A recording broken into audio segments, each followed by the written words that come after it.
some of the women, because like I said, I've been coaching for, 8, 9 years. Some of these women, when I grab their son for cussing out the referee or cussing out somebody that's older than them, being disrespectful. First of all, coach, you're not going to be putting your hands on my son. I said, well, ma'am, listen, where's his daddy? That ain't none of your fucking ma'am. He ain't got no daddy, so he needs this. We're not gonna baby, and I tell him to their face, we're not gonna baby your son today. So now I gotta be a leader in her life and his. We're not gonna baby your son today. Yeah. So what we're gonna do is I'm gonna handle him, and the only thing I need you to do is be quiet and go over there and sit down. Period. Yes, ma'am. I don't listen. I'm not go over there and have a seat. I got your boy. I got him. I'll take care of him. I'm not gonna kill him, but he gonna learn today not to be disrespectful. That referee is 60 years old. Your son is 12. He not finna be calling the referee a fuck nigga and he ain't shit. Yeah. We're not doing that shit. Yeah. And nothing disrespectful, period. Exactly. Nothing. Not your mama, not the teacher, not the anybody older than you. You're not going to be disrespectful. Or if your mama call me, like I tell them, your mama call me, I'm gonna snatch your fucking soul out. Do not play with me or don't disrespect your mama because your mama working too hard to take care of your ass. I got one kid, he can't help it. His daddy died, right? In Afghanistan. What the fuck you gonna do about that? She's a widow.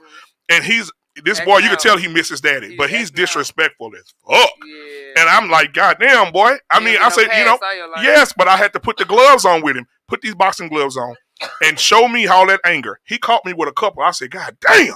But we end up tearing that backyard up. He caught me with a couple. I said, shit, this nigga might win. But I had to show him that this is what a man look like. I ain't trying to hurt you, but I'm trying to humble you. You are the resource. Right, and all your pain. And guess what that went to? Because men need to do this. It went to him, went from to yeah. And then right. He just needed somebody to break through him, and that's what happened. So that's what we need. So women, single moms, if you went out, listen. If you went out and had a baby, and you don't have the father side in the baby's life, find you a man, a coach, somebody that ain't trying to fuck you. But find a man that will come into your son's life. It will change him forever. Y'all know what's the guy that just did Creed, the fucking actor? Michael B. Jordan. No, the other one. Jonathan Majors. Yeah. He's from here. Went to Duncanville High School. I watched his. I watched his interview where he said he got kicked out of Cedar Hill. Mm-hmm. He got kicked out of all these different schools. He ended up in Duncanville, and it was a coach who changed his life. That came into his life and said, listen, stop fighting. You're better than that. And his mom and these two people, his mom was poor. They lived in Oak Cliff. These two people put their money and resources behind him, got him to go to acting school. He left there, went to Yale, right? They paid for that. And then now look at him now. He has fucking 18 movies in the last 3 years. And he's a multimillionaire because of a coach changing his life. Yep. So men need to be if it was just his mama raising him, where would he be today? Yep. Well, but we're gonna have to we can't. My bad, brother. I ain't mean to do a sermon. We got to go on to the next one. What was something that bothers you about dating right now? I would just say the lack of marriage-minded males in our generation. A lot of males, they don't want unity or generational wealth. They don't think with that mindset as early. They don't get that until, I forgot who said it, but like later on in life, 30s, 40s, whereas a woman, they think of that first. So I feel like that right now is like the worst thing because a woman thinks of it right now. It's not so like the big reason why like we need this all goes back to always pointing fingers at the right direction. I'm not saying that you're pointing fingers directly at the men or anything, but we need to point the fingers at who caused this. It's the people devaluing the dollar. It's the government. It's the dollar being printed like crazy because when that happened, men can't fucking provide for y'all anymore. What do we learn about hypergamy? Y'all want a guy that's higher up than y'all, that can provide for you, okay? Y'all hardwired for this for just in case you were to have a child or something. So because of that, we can't get mad at these guys that don't want to be married or don't want to have kids and stuff because it's extremely uncomfortable as a man whenever you're not the provider. When you're not that guy that you're supposed to be, it is so fucking uncomfortable. So a lot of these guys that don't want to get married, they're not in the mind or all that. Yeah, well, that's what happens when the powers that be made men weak little feminine bitches that fucking are broke. That's what happens when we made them into that. Like we can't blame the men for that. We just got to realize, all right, well, now the pickings is slim. There's only 10% of guys that are going to be able to do this now. Right. What do I have to do to be able to find that fucking 10%? Because 90% of guys can't even fucking afford to be a masculine man. Right. And now it didn't go on from now. Hey, boy, how you doing? You remember that? Yeah. Hey, girl, how you doing? You're beautiful. It went from that to, hey, bitch. Right? Niggas are so fucking feminine.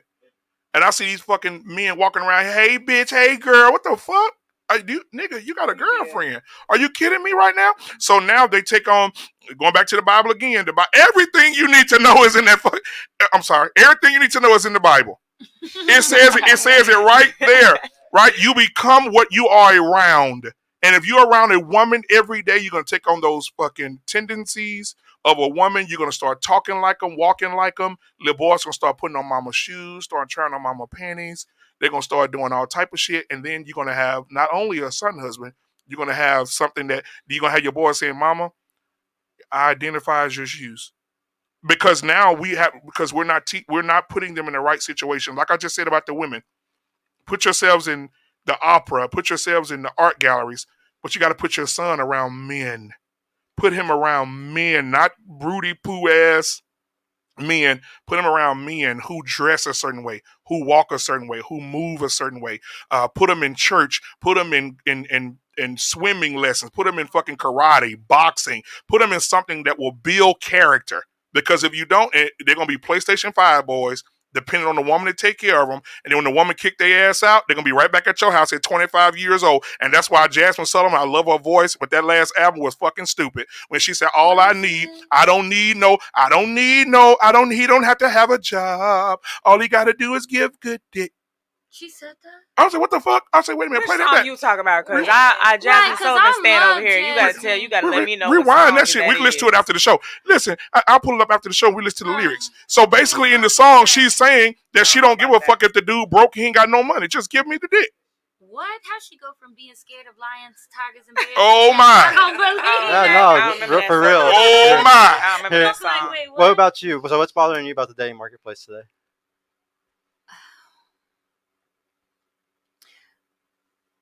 I would say, right. There you go. Right. I would say what the actual problem is for me is that everybody's too caught up in each other's gender roles and what that's supposed to look like. I don't like how men are telling women what women should be and how women should be and what we should be worried about and what we should and shouldn't be doing. And I don't like how women are telling men how they should be, what they're doing, because at the end of the day, like she said, everybody's only accountable for themselves. Even if you have kids, you're accountable for their mental progress up to a certain age, and then it's up to them. Kids become self-aware at a young age. I was self-aware at 5, meaning I could look out in the sky and I was like, wait a second.